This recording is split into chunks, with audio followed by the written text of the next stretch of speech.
In the wonderful world of Oz lives the ostracized Elphaba and the egregiously popular Glinda. On enrollment day at Shiz University, these two opposites meet and are forced to be roommates. But when the headmaster of the school sees great potential in Elphaba's magical powers, she quickly takes her under her wing, promising her with an eventual visit with the legendary Wizard of Oz. This is Wicked. Hold on! This is my favorite. Hold on! Her sister was a witch, right? And what was her sister? A princess! Wicked is the long-awaited film adaptation of one of the biggest shows on Broadway. Or, well, it's only half of the show, but, you know. And this is a story about the Wicked Witch of the West, arguably the most iconic villain in all of movie history. Not many villains can say they met Oscar the Grouch and Mr. Rogers. Now, I'll be honest, I have no knowledge whatsoever about Wicked as a Broadway show. I had no clue what the songs were going into this movie, so I have no real point of comparison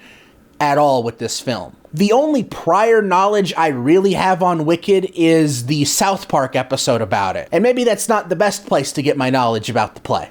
It isn't. Spoiler alert. So how does someone like me, a Wicked noob, appreciate the film? It's actually kind of awesome. Awesome, even.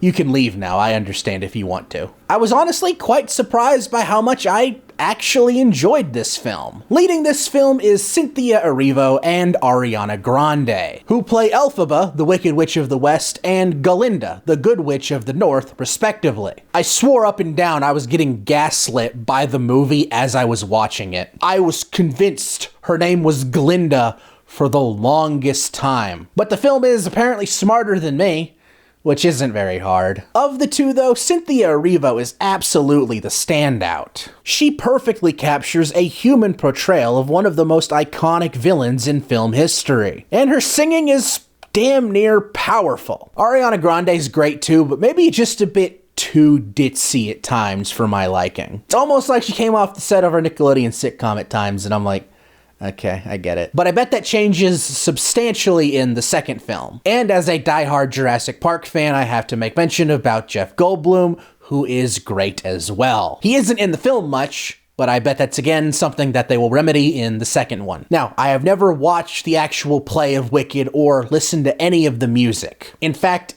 I didn't know Popular was a song from Wicked until just a few years ago. I knew the song, but I had no clue it was from Wicked. But not having any prior knowledge to the songs in the film helped a lot, actually. They are all wonderfully performed with great dance sequences. No doubt about that. It's a fun musical. It would be a crime if it wasn't. This film kind of reignited my hatred for Dear Evan Hansen. A horrible movie, but it has the honor of being the first film ever talked about on this channel since the On Cue Reviews rebrand. But considering the video it's in, that's not a good thing. There are a handful of moments in this film that get very heavy-handed in prequel territory. Some are more forced than others, and some are definitely more clever. But also, it made me realize that shouldn't the world of Oz just not exist without Dorothy? The world of Oz is something I look at and scream, what are the rules? What are the rules? What are the rules? What are the rules? What are the rules?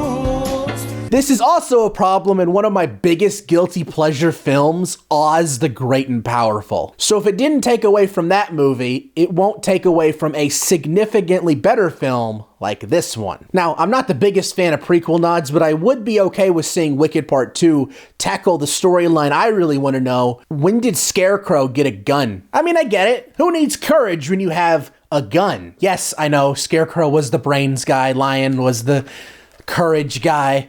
It's a quote from Futurama. Oh, blithery poop, my cowardly lobster. You don't need courage. After all, who needs courage when you have a gun? No world, you put your hands up.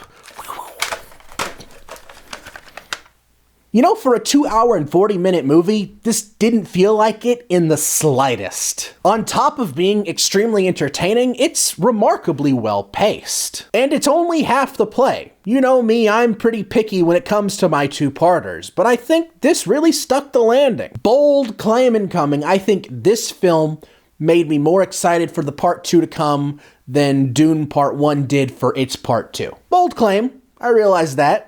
But, you know. Now, this is not a criticism in the slightest, because I have no right to complain about people doing this. This is one of the only times I'm watching a movie and the other people in the audience are the ones getting extremely excited and into the film. It was honestly quite odd being one of the few people in the theater not understanding the cameo that just happened in the movie. But I am all for that. I am all for movies hyping people up. I love seeing people excited, but for the love of God, don't sing. This film will definitely have special sing-along versions down the road sometime.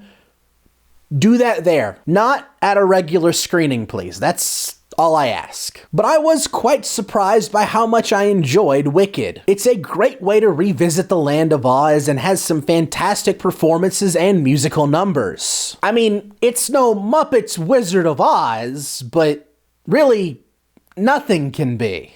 That's your cell phone? Yeah, Interesting. Hey, what do these do? nothing. They're my nipples. I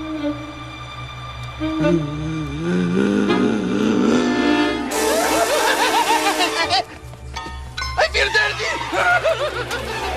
What a wild movie that is. Quentin Tarantino's in that movie. I wonder what he thinks about being in that movie. But Wicked is really good, and I highly recommend it. It's time for On-Cue Review's Show and Tell. My grandmother bought me and my sister this book when we were really little, and if you can't tell, it's a pop-up book of The Wizard of Oz.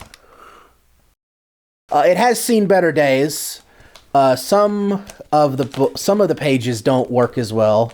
This one's fine. Which the page that doesn't? No, that one works too.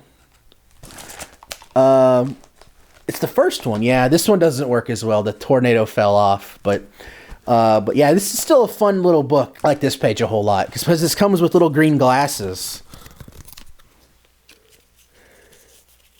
Look. It makes everything green. But I wanted to show this off because it's just super nostalgic for me. I hope you all enjoyed this review. And if you did, please consider hitting that like button. And if you want to see more, hit that subscribe button and ring that bell to be notified when my next review drops. Until next time, I'm Quint Dunaway, hoping you will keep it cinematic.